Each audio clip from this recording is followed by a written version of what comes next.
Okay, let's open in a word of prayer.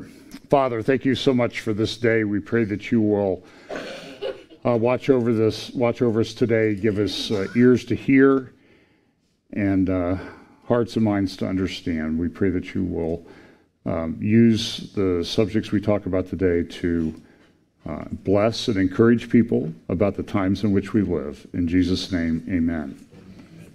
Now, I'm going to do something a little bit different today. Today I'm going to talk about approaching the grand prophetic maximum.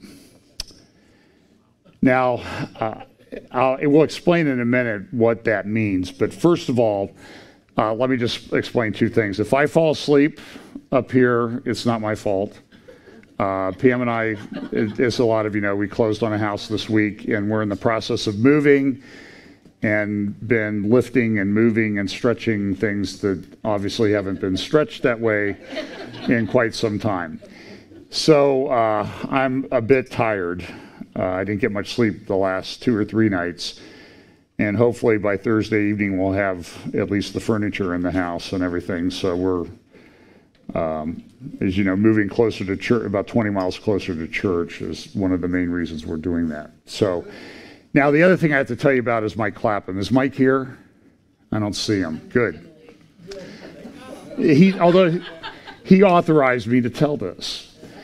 And look, I love Mike Clapham. He's been a big influence in my life. I've learned a lot of things from him, but Mike has some quirks. And that's a nice way of saying that. So, but one of the things he did was, as you know, he's not very tech savvy. Jerry was the one who did all of his PowerPoints. But he did have an iPad. He got an iPad. And one of the things you understand, if you're an Apple person, and I love Apple products, one of the great pleasures in life is opening the Apple box and taking the new thing out. There's like a tactile, there's like a sensory pleasure to opening that box. I don't know who designed it. And so what Mike Clapham did after he got that iPad, and this went on for what, 2 years, I'll bet? He didn't get a case for the iPad. He carried that box everywhere. And even with the constant mocking from yours truly, he continued to do it. So the other day, as you know, he's moving to Florida for most of the year. And he said, I've got something for you.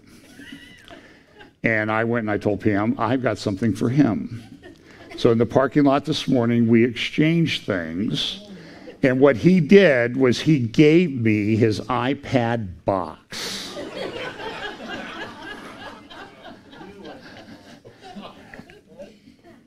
And now what I did, though, was I gave him my iPad box.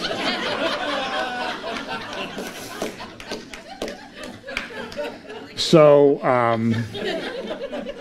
now, when I told him that, you know, he says, well, you have your box? Well, you're as whacked out as I am. And I'm, no, Mike, mine was in the closet. I didn't use it as a briefcase.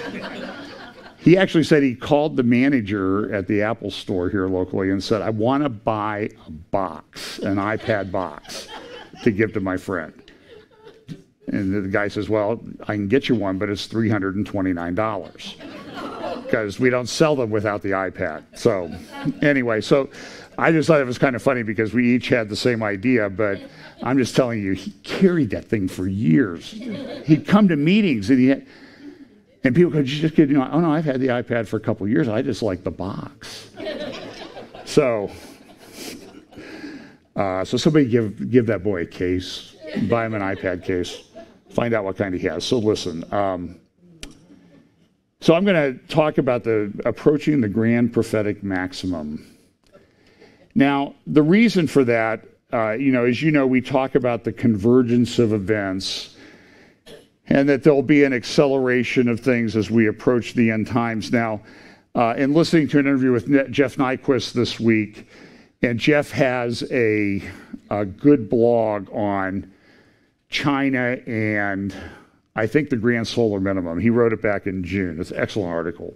And I heard an interview of him with Frank Gaffney, and he referenced this article that was done by Dr. Abdusamatov of Russia. And it was published back in 2009, and it caused quite a stir when it came out. But Russia seems to have, and I think this is important to understand, Russia seems to have adopted this as a guiding principle for the way they do policy. That they believe that there is a grand solar minimum that's coming. And it's a cyclical thing, happens every 11 years, but then like every 203 years, there's a really severe one. And we're right at the verge of that really severe one right now. So what will happen is that it will cause more clouds, more rain, more flooding, cooler temperatures. Russia has even taken this, to see how serious they are about this. And this is very interesting when you look at what's going on among the left in the world. What is their big mantra? How dare you? You got climate change. It's getting warmer.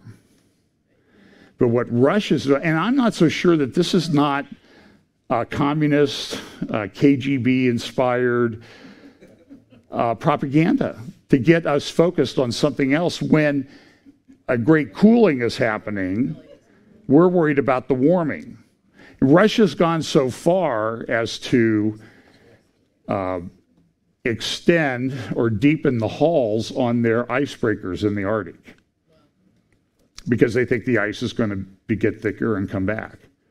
Now, I did see that the Trump administration was trying to buy 10 or 11 icebreakers too. So I think, maybe some people in charge in Washington don't buy into the climate change thing, and they maybe buy this. But I'm not so sure that, because Russia always played both sides of this, and China always plays both sides of this in terms of disinformation. So I'm not so sure that they're getting everybody to believe it's global warming, and they're preparing for something else. But I will talk more about this. But the interesting thing is the timing of the grand solar minimum in this case. And there are other cycles, people that study cycles, that were in a great, at a great turning point, that we're sort of in a revolutionary cycle. People have been talking about this for a number of years, that there was a coming revolutionary cycle, and it certainly seems like that's the case almost all over the world. But when you look at it in terms of Bible prophecy, there is some, you can make a conclusion that these things are converging. And sometimes I've seen people, every time there's a miracle in the Bible, they try to explain it away.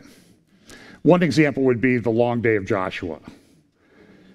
And they'll say, well, that was a near pass by for Mars, and and Chuck Missler used to teach on this. And I don't think Chuck believed this, by the way, but how some people interpret it. Chuck believed that God would intervene supernaturally and do things. But he was also looking at maybe there was a scientific explanation for it. And some people just look at the scientific explanation and say there's really no God involved in this. Now, it could be totally scientific explanation. It could be a natural cycle that just converges with the events, which makes God's design, I think, even more amazing, because the natural occurrence happens right when this other stuff that's happening is so important. And so it may be that this is how some of these things in Bible prophecy play out. They're naturally occurring phenomenon, but they all converge at the right time when geopolitical and cultural and religious things are going on that are part of the prophetic scenario, which makes God's grand design, I think, even more amazing and incredible. And the Bible does talk about this. Luke chapter 21, verse 25, and there shall be signs in the sun and in the moon and in the stars, and upon earth distress of nations with perplexity, the sea and the waves roaring, men's hearts failing them for fear and for looking after those things which are coming on the earth. For the powers of heaven shall be shaken. And then shall they see the Son of Man coming in a cloud with power and great glory. On the false teaching side or cultural side, Paul in 2 Timothy chapter 3 says, this know also that in the last days perilous times shall come. For men shall be lovers of their own selves. Does this sound a little bit like our culture today? Covetous, boasters, proud. I read through this list and I'm like, of course, none of it applies to me, right? But it's like, I know every one of these people. I know a lot of these people. For men shall be lovers of their own selves, covetous, boasters, proud, blasphemers, disobedient to parents, unthankful, unholy, without natural affection, truce breakers, false accusers, incontinent, fierce, despisers of those that are good. I'm seeing a lot of this these days. Traitors, heady, high-minded, lovers of pleasure more than lovers of God, having a form of godliness, but denying the power thereof.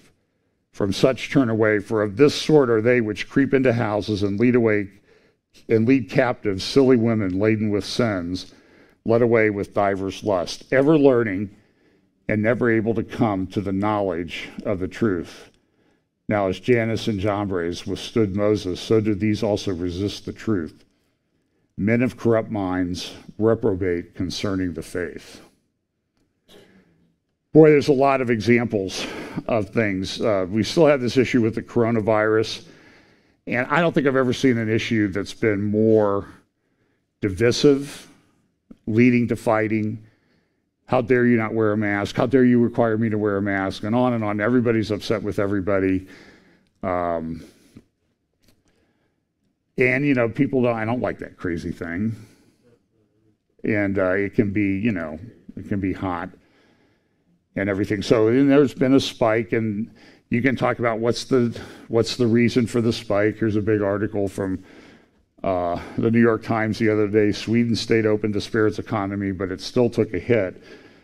So everybody points to Sweden as a great case and said, well, look, they kept open and everything, but their economy is about as moribund as everybody else around.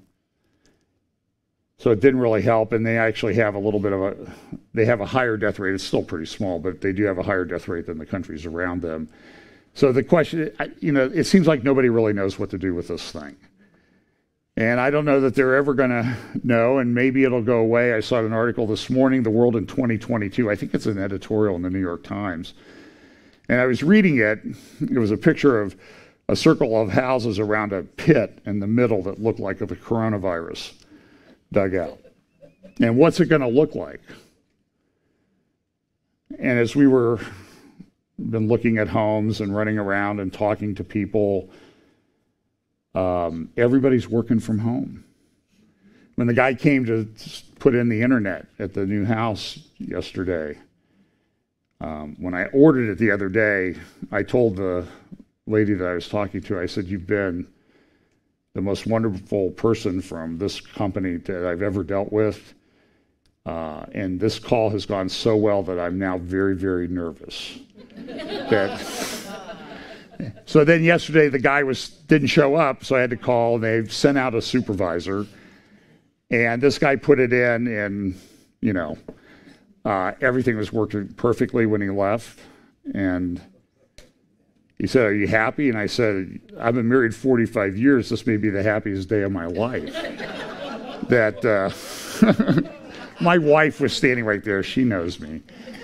So, but we have these, with the coronavirus and everything. And then, so now I want to talk a little bit about these protests, the Marxist revolution thing that I think is going on in the United States right now, and show you some examples of things that I find very troubled.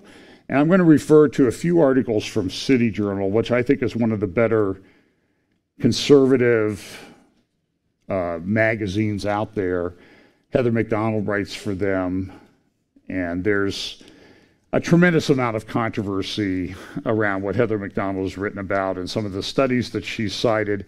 And now I've seen the people that cite the studies that Heather McDonald cited, and even Heather McDonald's own book, they're getting knocked out of their jobs at universities like Michigan State because they actually cited the scientific studies.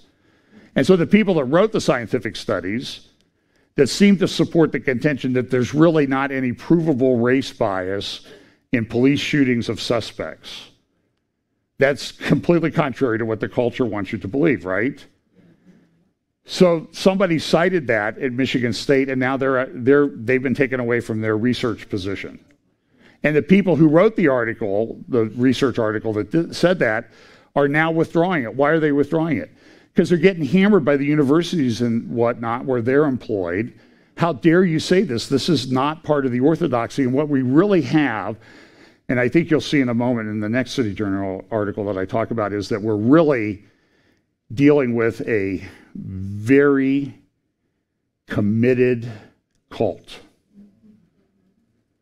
There's a hierarchy, there's a theology, there are sinners, there are, people who have had grace because they're woke. And somebody asked what woke means. Woke means, do you just understand that, for example, me as a white male, I would understand, if I was woke, I would understand that I'm responsible for all the bad things in the world. And I need to pay for them too. And and this is sweeping over corporate culture. So listen, this is an article by a professor, Dr. Glenn Lowry at Brown University.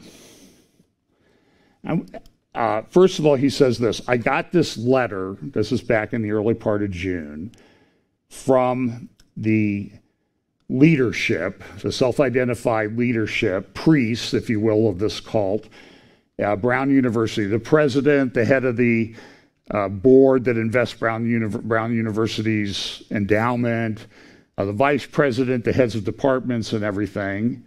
And it essentially says this: Dear Brown community, we write to you today as leaders of this university to express first deep sadness, but also anger regarding the racist incidents that continue to cut short the lives of black people every day. By the way, there's a lot of information coming about what happened in Minneapolis that day with George Floyd. The autopsy report is coming out. I'll just say I'll wait for the trial, but what I've seen so far does not really support the narrative that's led to all of this. Big surprise, huh? The Brown article, or the Brown letter, the sadness comes from knowing that this is not a mere moment for our country. This is historical, lasting, and persistent. Structures of power, deep-rooted, and it's interesting, this is the people who run the university who are complaining about structures of power.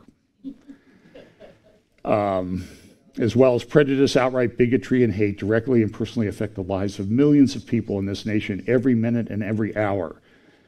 Black people continue to live in fear for themselves, their children, and their communities, at times in fear of the very systems and structures that are supposed to be in place to ensure safety and justice, like Minneapolis, where the leftists have been in charge forever. And now it doesn't make any sense. So this is what the Professor Lowry says, Dr. Lowry. He's 71. I wonder why such a proclamation was necessary, either to affirm platitudes to which we can all subscribe, or more menacingly, it asserted controversial and arguable positions as though they were axiomatic certainties. It's talking about a cult. It trafficked into social justice warriors' pedantic language and sophomoric nostrums. It often presumed that there remains to be established. It often presumes what remains to be established. It often elided pertinent differences between the many instances cited. It read in part like a loyalty oath. It declares in every paragraph, we hold these truths to be self-evident. And just what truths are these? The main one, that racial domination and white supremacy define our national existence even now, a century and a half after the end of slavery. I deeply resented the letter. First of all, what makes an administrator, even a highly paid one with an exalted title, a leader of this university? We, the faculty, are the only leaders worthy of mention when it comes to the realm of ideas. Who cares what some paper-pushing apparatchik thinks? It's all a bit creepy and unsettling. By the way, he has tenure. And he notes in the art, if I was 32 and saying this, and not tenured, I'm gone. But I'm 71, and I got tenure, and so I'm going to let it fly. And I say, bravo, doctor, let it fly. Why must this university's senior administration declare on behalf of the institution as a whole, and with one voice, that they unanimously, without any subtle differences of emphasis or nuance, interpret contentious current events through a single lens? I must object. This is no reasoned ethical reflection.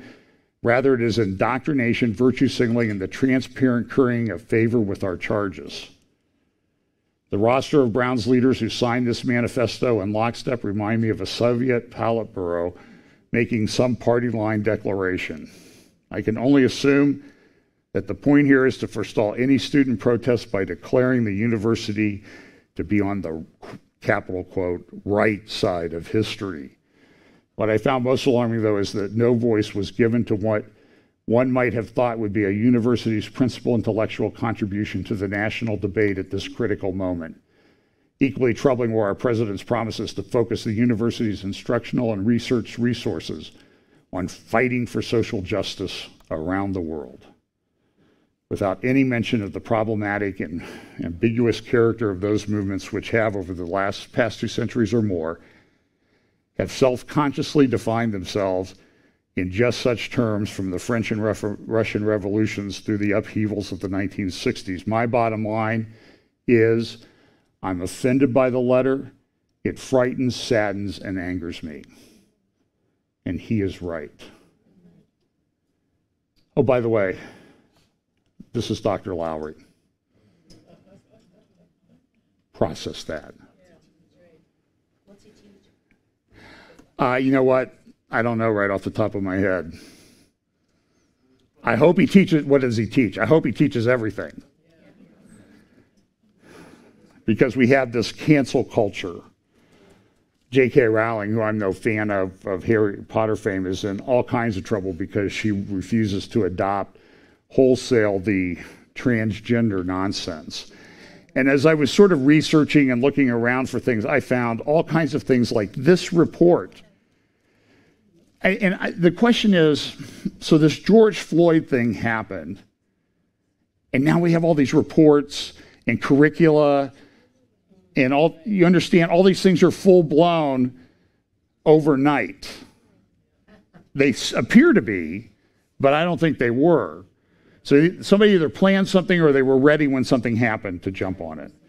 And so here it is, Cultivating Interdependence, a guide for race relations and racial justice organizations. And one of the chapters is the role of foundations. How to get money, how to organize with foundations. And you know who they're going to, what some of the foundations are. Another website that just sort of popped up, White Awake. Waking ourselves. Now, this is not what you think, or you might think. Waking ourselves for the benefit of all. Study, support, and action. Cultivating resilient allies in struggle. Wide Awake Study, Support, and Action Caucus is a series of informal online meetings designed to help white folks cultivate emotional resilience and political clarity as we participate in a historic moment that is calling for sweeping change. These are not white supremacists. These are people to break down the bad white people and get them to become members of the cult. And I listened to a lot of commentators this week, Dennis Prager and some other people. They're all calling this a cult, and it is.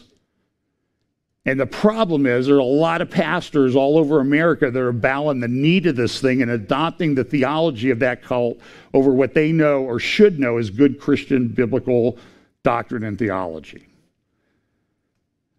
And heaven forbid it should happen here. We really try not to do this. This is an article from the end of June in City Journal, White Wokeness. And he talks about the fact that universities across the country are dropping SAT and ACT scores because they're biased against black people. And look, this is what they were saying when I went to law school a few years ago. Well, enough that long enough ago that I told my firm I'm retiring this week. Not retiring this week, but in the very, very near future. So they were talking about this and, why are we doing this?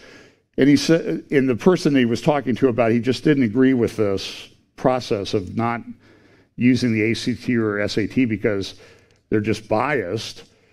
His white friend said this, I understand your point, but don't you think that blacks are being oppressed? That's when I realized that white wokeness is the new factor in our national life. It has been embedded into the consciousness of whites that all blacks are the same and that they all face impossible barriers to improvement. And I would say the corollary is true. It also says that all whites are the same. A growing number of whites believe that these episodes are typical of everyday black life. And here's this wake up white America. In the center there, it says cultivating networks of other white people who are practicing anti-racist accomplicehood. Who writes this stuff anyway? If I had an associate come up and hand me this, I would say, now, okay, go back to your room, throw it away, and start over. And I'm not even telling you what's wrong with it. That's what my mentor used to do with me. It drove me crazy. But he says, so you can talk through your struggles and the work of undoing your own whiteness and showing up as allies and accomplices so you can challenge and support each other. So they've got discipleship groups for the cult. That's how organized they are. This is I mentioned this research at MSU and the problems they're having there. You can find a good article about it at Campus Reform. The truth behind racial disparities and fatal police shootings. And someone who cited these studies, they're in big trouble now with cancel culture. But don't worry, so now we go to Seattle where they've had this problem with Chaz, and this week the City Council of Seattle announced that they had a majority on the Council of Seattle to defund the police, at least reduce their budget by 50%. Here's a little news report from KIRO Channel 7 in Seattle.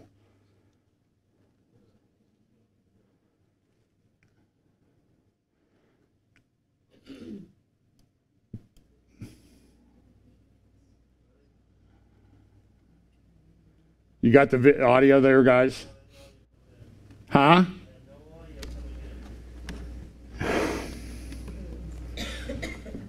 Presented a plan to redirect millions from SPD's budget to community-based. This one involves major changes to the city's 911 operations.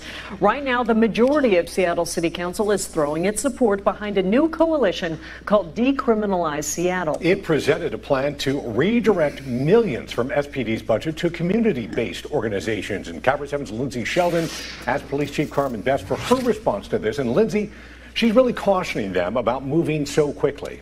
We are talking about cutting $200 million from SPD's budget. And Chief Best said there needs to be a lot more widespread community engagement here.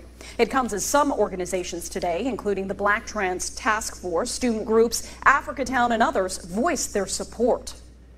The status quo is no longer acceptable. Seattle City Council President Lorena Gonzalez said today, while she previously believed in police reform, she now believes in rebuilding. I take personal responsibility for every vote I have taken that has contributed to the expansion of law enforcement and those legal systems at the expense of community-based investments. And I owe it to all of you to say that I am sorry for those votes. It was a sentiment echoed by other council members. I look forward to implementing the proposals outlined by you all. Throwing their support behind Decriminalize Seattle's plan to defund the police department by 50%. According to the coalition, that plan would replace the current 911 operations with a civilian-controlled system, scale up community-led solutions, fund a community-created roadmap to life without policing, and invest in housing for all. Ensure that young people and our families have access to the sorts of resources, housing, economic and employment opportunity, healthcare, education, which actually prevent young people and their families from ever entering the school-to-prison pipeline. When millions of people took to the street to protest excessive use of force and police violence, they were met with excessive use of force and police violence. And it's not just about a few bad actors. It is the institution of policing itself that must be dismantled. I asked Police Chief Carmen Best about those words today. I respect Councilmember Mosqueda. I think that she is very passionate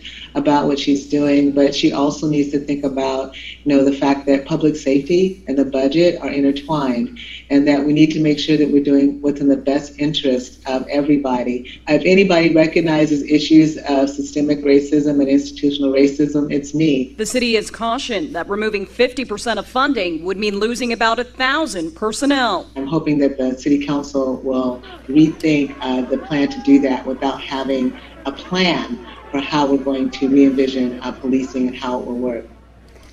Oh, by the way, in the cult that we've been talking about, the hymn number 1 is John Lennon's that insipid song that he wrote, Imagine. And now it will be playing in your heads all day long. This is the attorneys that defended their home. They got a search warrant served on them this week by the prosecutor, that leftist Soros-funded prosecutor. So back to Seattle, and I will confess, I've told you, I think I knew at one point the city attorney of Seattle and I worked in the same law firm. If you go to his website today, one of the prominent things on his city attorney page is decriminalizing drug possession and use. Big surprise, huh? It's all connected. This is about tearing down society. And I just wish there were more people speaking up about it. It's just atrocious. So here is this article in City Journal. I think I'm going to read the article. It's called this, by Christopher Rufo. It's City Journal, July 8th, 2020. Cult programming in Seattle. Listen to this. Last month, the City of Seattle's Office of Civil Rights sent an email inviting white city employees, only white employees, to attend a training session on interrupting internalized racial superiority and whiteness, a program designed to help white workers examine their complicity in the system of white supremacy and interrupt racism in ways that are accountable to Black, Indigenous, and people of color. That's BIPOC. You might see that painted on walls some places. Hoping to learn more, I submitted a public records request for all documentation related to the training. The results are disturbing. At the beginning of the session, the trainers explained that white people have internalized a sense of racial superiority, which has made them unable to access their humanity and caused harm and violence to people of color. The trainers claimed that individualism, perfectionism, intellectualization, and objectivity are all vestiges of this internalized racial oppression and must be abandoned in favor of social justice principles. In other words, what goes out the window? Truth. Objectivity. You can't be objective or claim that people should be objective. And translate this to, and PM served on a jury and dealt with this a little bit a couple years ago, a guy who accused the police of abusing him in an arrest. And the jury was racially mixed, and initially the jury was divided, and you can correct me if I'm wrong, PM will correct me if I'm wrong, divided along racial lines. And this is the problem. I've been a trial lawyer for 40 years, and I can tell you, I don't know if I want to go into a jury trial with any color of client and have a mixed jury. The whole system's breaking down, my friends. I don't know how to begin to tell you how serious it is. And if you want to ask me, did this contribute to my decision to go ahead and tell the firm that I was going to be retiring in the very near future? You betcha. Once the diversity trainers have established this basic conceptual framework, they encourage white employees to practice self-talk that affirms their complicity in racism. Meditate on it. And work on undoing their own whiteness. As part of the process, white employees must abandon their white normative behavior and learn to let go of their comfort, physical safety, these are all in scare quotes, social status, and relationships with other white people. As writer James Lindsay has pointed out, this is not the language of human resources. It is the language of cult programming, persuading members they are defective in some predefined manner, exploiting their emotional vulnerabilities, and isolating them from previous relationships. It's what every single cult on the planet has done. Don't talk to anybody else. Don't listen to anything else. It is important to point out that this interrupting whiteness training is not an anomaly. In recent years, nearly every department of Seattle city government has been recruited into the ideological fight against white supremacy. As I have documented, the city's homelessness agency hosted a conference on how to decolonize their collective work. The school system released a curriculum that explained that math is a tool for oppression. And the city-owned, and you might be able to make that case. The city-owned power company hired a team of bureaucrats to fight structural racism within their organization. Dozens of private companies now offer diversity training to public agencies. The idea is that all whites have unconscious implicit bias that they must vigilantly program themselves to overcome has become an article of faith across corporate boardrooms, academia, and law enforcement agencies, even though the premise is unscientific and impossible to verify. The end game is to make Seattle's municipal government the arbiter of the new orthodoxy and then work outward. How far can this racial justice shakedown extend itself? The new racial orthodoxy has seen exponential growth in the past few years and has proven extremely difficult for local governments and elite institutions to resist. I would say not difficult, impossible. The movement's key rhetorical premise is designed as a trap. If you're not an anti-racist, then you are a racist. It must be held to account. Skeptics might dismiss Seattle's interrupting whiteness training as a West Coast oddity, but as part of a nationwide movement to make this kind of identity politics the foundation of our public discourse. It may be coming soon to a city near you. Again, that article is Cult Programming in Seattle City Journal, July 8th, 2020 by Christopher Rufo. I would suggest that you go and share that on every social media platform that you belong to. You may lose your account, but so be it. This is serious stuff. This is 2 Timothy 3 stuff going on right in front of us. It's exactly what the Apostle Paul prophesied. It's exactly what Jesus prophesied. And so look, it bothers me. I'm glad I'm the age that I am. But you need to pray and support other Christians and stuff in there that are still in corporate America making a living. Because they're facing this stuff everywhere. Everywhere.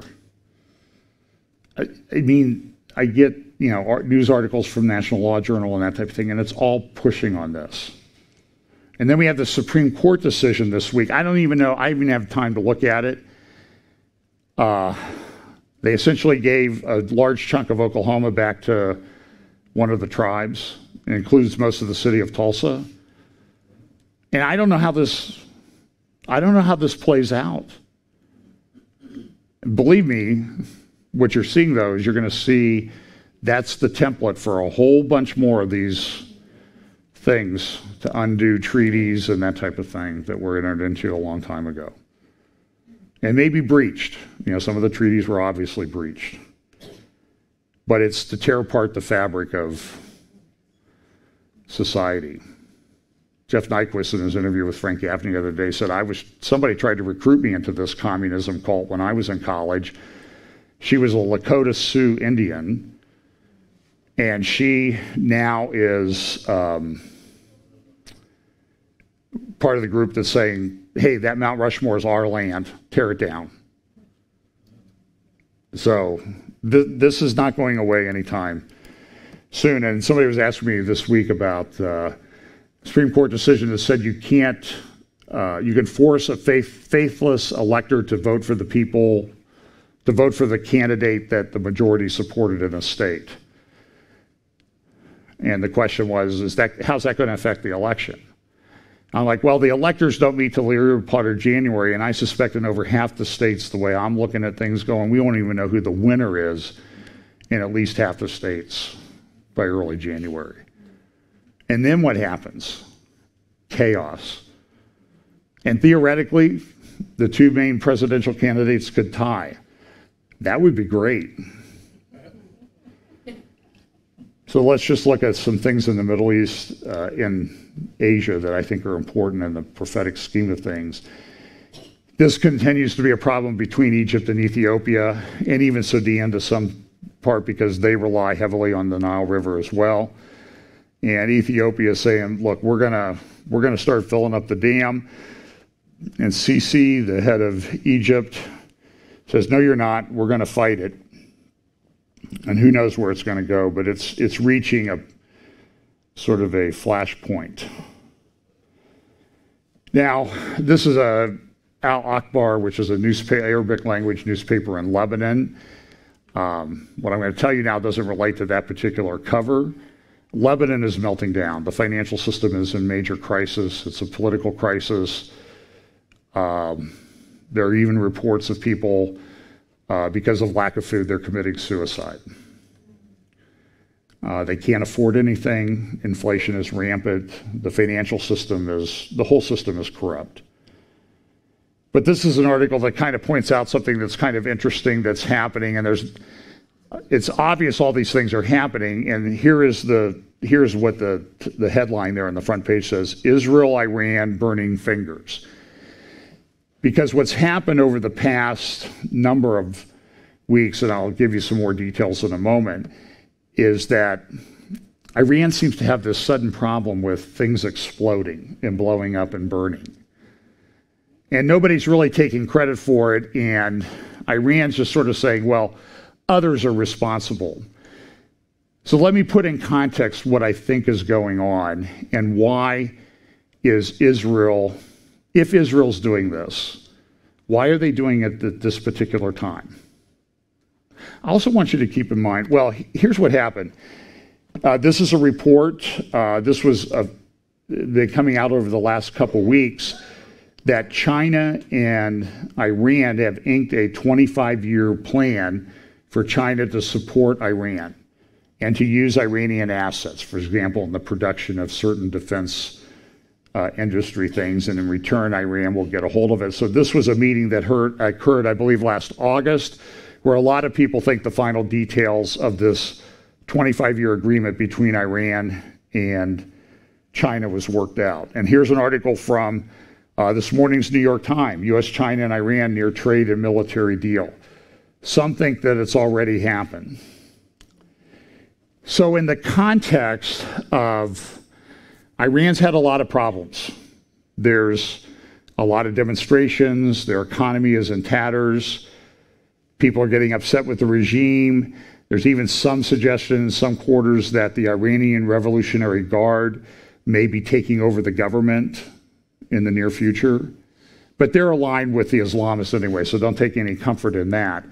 It's just that these are the guys that really run the military and everything. And the way Iranian society is structured is that these different groups, the supreme leader lets certain groups control a lot of money as long as they provide the services. So, for example, Rafsanjani, who died a few years ago, who was the president of the country for a time, he controlled a fortune of somewhere around $25 to $30 billion. It's estimated that the Ayatollah Khomeini controls somewhere around $90 to $100 billion. I mean, this is Bill Gates type stuff. Now, he lives very modestly, but he controls an enormous amount of wealth. And Soleimani and the Revolutionary Guard people, they controlled fortunes around $25 or $30 billion. So that's how they it's sort of a system of bribes and scratch my back, I'll scratch yours type thing. That's how they let their society run. So into that void, though, here comes China. Never let an opportunity go to waste.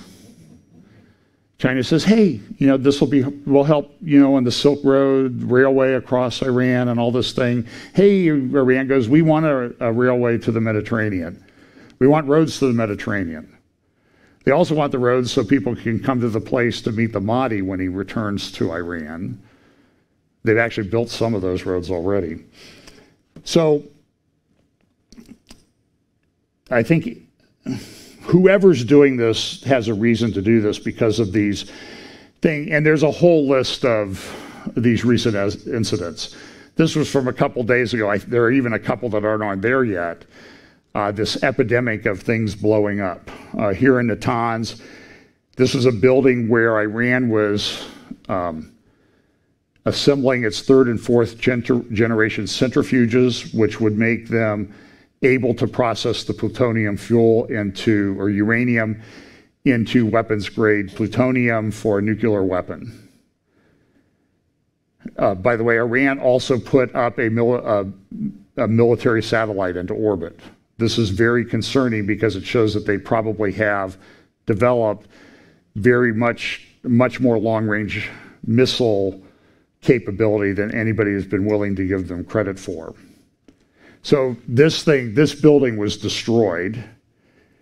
Initially, Iran didn't say anything about it. Now they say, yeah, this was a big deal, and this has set it back. Now the estimate is that it set back the Iranian nuclear weapons program by 2 to 3 years. Oh, good, so we can relax, right? No, I don't think so, because of this. And it's going to be a problem. And this was another site at Parchen.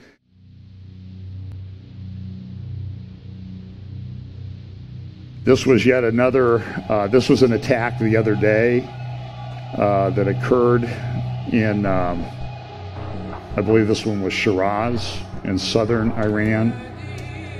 Here's another one that occurred just the other day at, this one was in Shiraz. The prior one was in Al-Havs. This one is the Gardens of Motarani Street in Shiraz. They had a hospital blow up. Oh, that's terrible. What do you think? Do you sure it was a hospital?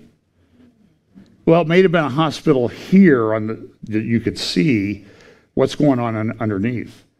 Because this is what Hezbollah does in Lebanon. They harden their sites by putting schools and family neighborhoods above their military installations.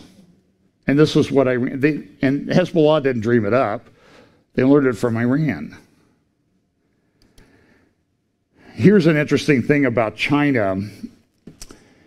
Vatican hit stumbling block on road to rebuilding ties with China. If you might remember, I talked about this a couple years ago. They entered into an agreement where the Vatican allowed China to appoint bishops and cardinals in China. So they're going to appoint freedom-loving, solid theology bishops, right?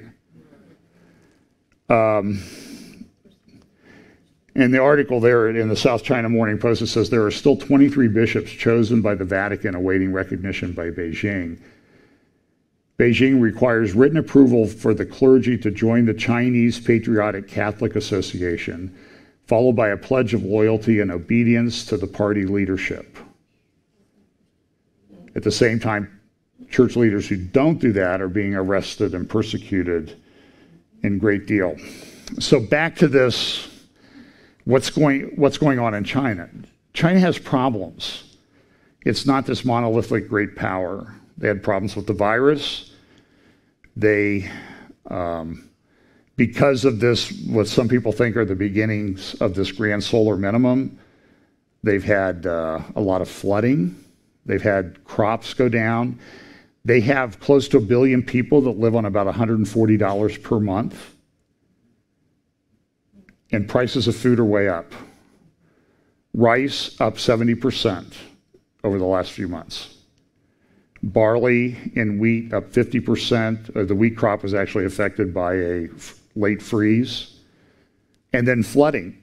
I reported last week about the Three Gorges Dam concern that it might collapse. It's the largest hydroelectric project on planet Earth.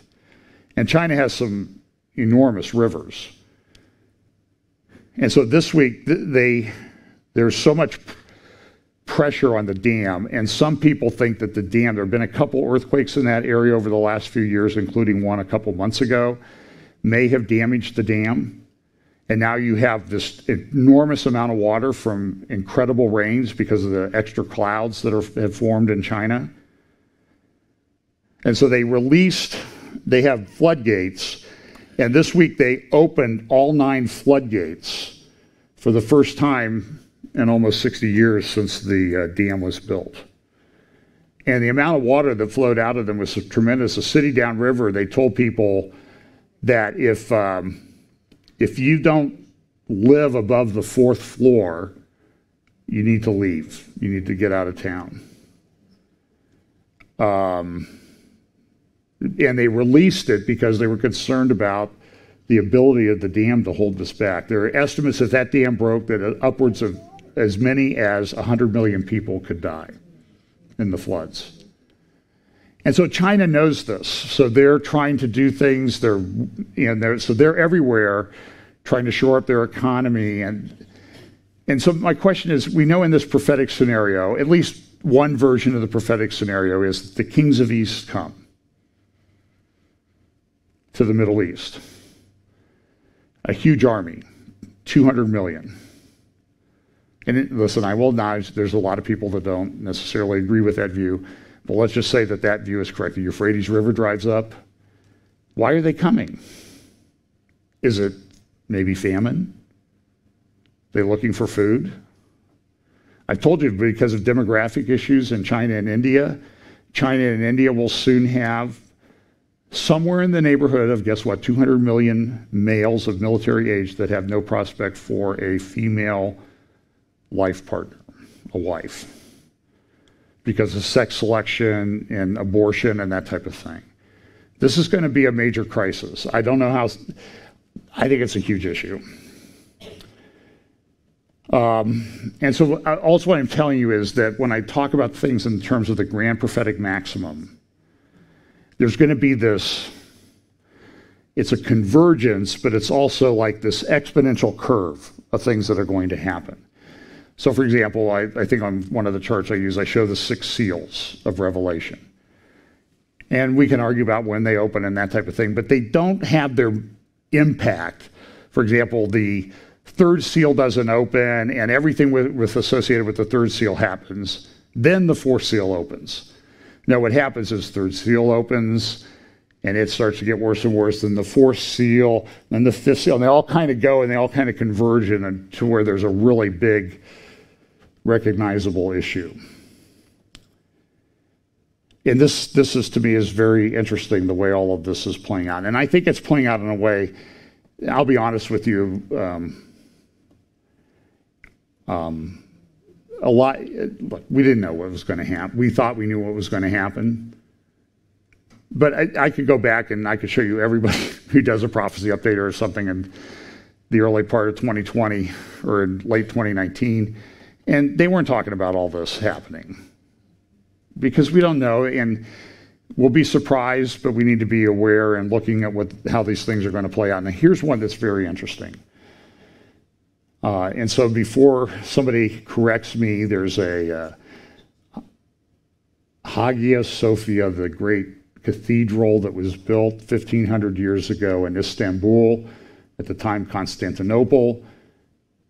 It was announced this week by Erdogan, and some people say Hagia Sophia and Hagia Sophia, so you choose whichever one you want.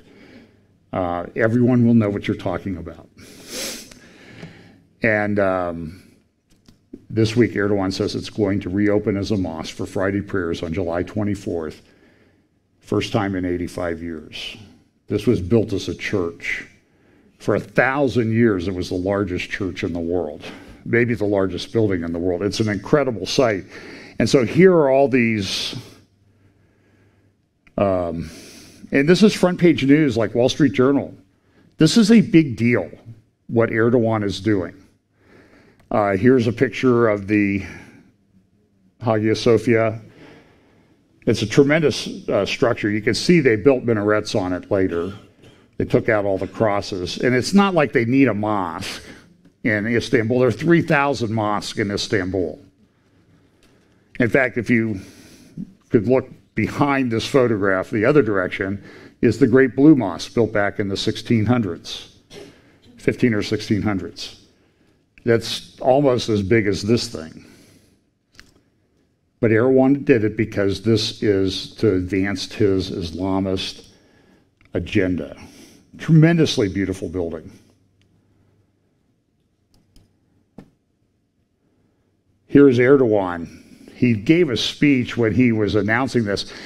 And this is from his Twitter account. You can see this thing that he's saying, this phrase. And he can, if you watch the closed caption, you'll see he continually repeats that phrase, and it means the resurrection of Hagia Sophia. And he repeated it over and over and over again throughout this speech. I just gave this, I think, Friday. So in 2 weeks, they're going to have Muslim prayers on Friday. They're going to take it over. But his speech also had something that was probably even a little bit more significant, and the way he handled it was very interesting. So, for example, somebody with a Twitter account, they went and they looked at his website, and on his website, they have his speech published, and just like the Ayatollah Khomeini, Erdogan publishes in English, he publishes in Turkish, he also publishes in Arabic. And lo and behold, guess what? They're not always the same. I know that would shock you. So on the left is his English version of what he said. And you can see they just flipped the photograph around and made it Arabic because it flows the other direction. But in English it says this: Hagia Sophia's doors will be, as is the case with all our mosques, wide open to all, whether they be foreign or local, Muslim or non-Muslim. That's the English version. The Arabic version says this: revival of Hagia Sophia is a sign towards return of freedom to Al-Aqsa Mosque, which is where? Temple Mount in Jerusalem. Now, what he means by freedom to Al-Aqsa Mosque is anybody's guess. Probably is not, pro-Jewish or Christian in any fashion. The rebirth of Hagia Sophia as a mosque is a sign for bringing liberty again to the Al-Aqsa Mosque, Erdogan said.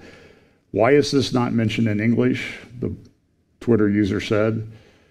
What is meant by the freedom of Al-Aqsa Mosque? And that's what's going on. It is a very significant thing. Seth Frantzman at the Jerusalem Post has a very good article about this. And if you will give me 1 second, I want to share just a little bit of that with you. Hang on here.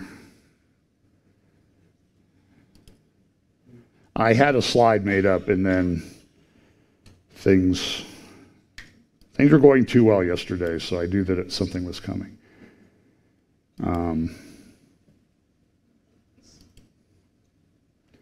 Here it is. Turkey vows, this is a Seth's article in today's Jerusalem Post. Turkey vows to liberate Al-Aqsa after turning Hagia Sophia to mosque. In Arabic, the speech says that by turning Hagia Sophia into a mosque is part, let's see. Where did my... Oh, in Arabic, the speech says that turning Hagia Sophia into a mosque is part of the return of freedom to Aqsa, meaning specifically Israel should be ejected from controlling Jerusalem's old city where Al-Aqsa is located. And it's also true that Erdogan has been funding all sorts of neighborhood groups and other things in Israel. There's been a lot of reports at Jerusalem Center for Public Affairs about that. Turkish president linked the decision to reviving Islam from Bukhara and Uzbekistan to Andalusia in Spain. This terminology, linking Al-Aqsa in Jerusalem to Hagia Sophia in Spain, is a kind of coded terminology for a wider religious agenda. In the Turkish translation, the same reference to Spain does not appear to be included as in the Arabic. Turkey's current president, so he's playing to different audiences. You English people, you get this. You Turkish people, you get this. The Arabics, I got to get them stirred up, so I'm going to get them stirred up by giving them this. Turkey's current president has long championed the Palestinian cause and been an extreme critic of Israel, famously walking off the stage at Davos during a discussion with former President Shimon Peres in 2009. Turkey then sent the Gaza flotilla to try to breach Israel's blockade of Gaza, leading to the deaths of 10 Turkish citizens when Israeli forces raided the Mavi Marmara ship. In recent years, Turkey's religious and political authorities have been making increasingly adversarial statements about Israel, vowing to mobilize the Islamic Ummah, that's all Islam, Shia and Sunni, against Israel's annexation plans. Linking the major change at Hagia Sophia to Jerusalem illustrates that Ankara's ambitions are far larger than just reasserting Islamic prayers at the historic mosque and church in Istanbul.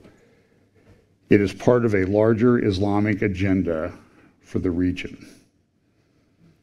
Turkey has recruited Syrian refugees to fight in Libya's civil war as part of an energy and military deal with Tripoli. In June, Turkey launched airstrikes in Iraq against Kurdish groups claiming to be fighting terrorism. One day, Turkey could even aim its sights at Jerusalem. The speech about Hagia Sophia clearly indicated this is on the agenda in the future. Great article by Seth Ransman, and you should go read it. So this is where we are. Do you understand now? Do you see how I'm saying we're approaching, I think there's a lot of evidence that we're approaching this grand prophetic maximum. And it all seems to be converging. So look up. Your redemption draws nigh. You know what's happening. You can understand what's happening if you're a child of God. Use the opportunity to share the gospel with people around you. I did an interview on Minute to Midnight with my friend Tony the other night. And the word came back to me, some lady wrote and said, I got saved after I listened to this. Now, I don't know why, okay? That's not the point of me and say, oh, look at what a good job I did. No, that's to show what the Holy Spirit can do with imperfect people. Because God can use any one of us, as imperfect as we are, because he is perfect and holy and all-powerful. So that's it. It's a very, very interesting time to live. I sort of feel like when Jesus talked to the disciples about when he was here at his first coming, he said, a lot of people really wanted to be alive when you guys are alive. And so as disconcerting as it can be at times, it also should be exciting to see all these things happen.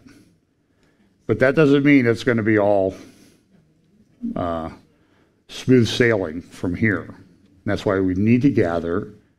That's why Hebrews says, forsaking not the assembling of yourselves together as you see the day approaching. So that's what we try to be about here at Fellowship Bible Chapel, and I believe, I'm grateful. I see a lot of churches like that, but I see a lot that are not making that a priority. So let's pray, and we'll be back next week. Father, thank you so much for the tremendous truths in the Word of God, that you have laid out your prophetic plan for us so that we can understand the times in which we live. But Lord, I pray that we will not just understand the times in which we live, but that we will use those times to share the glorious gospel of Jesus Christ with those around us. And I pray that you would give us all opportunities to do that, so that ultimately, when it comes to pass, as you have prophesied, that you will receive all the glory for the things that have happened. Bless us this week. In Jesus' name, amen.